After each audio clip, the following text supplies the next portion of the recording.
మా కాడికి వస్తే అందరు మారిపోతారు. తిన్నావాను అబ్బాయి అర్థమైందా? ఇది ఇది నా గుణం. రేంజ్ ఇది పుష్ప గాడి రేంజ్. ఎప్పుడైతే అన్ని నేను తక్కరు మన పెడదా తెలుసు లాస్ట్ కి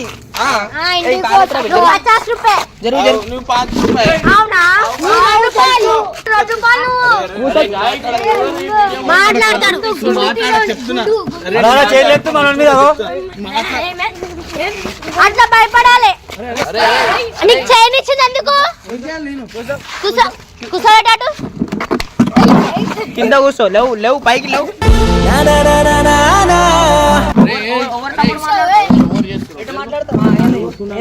ఏం చేస్తావు? బట్టలు అర్థమైందా?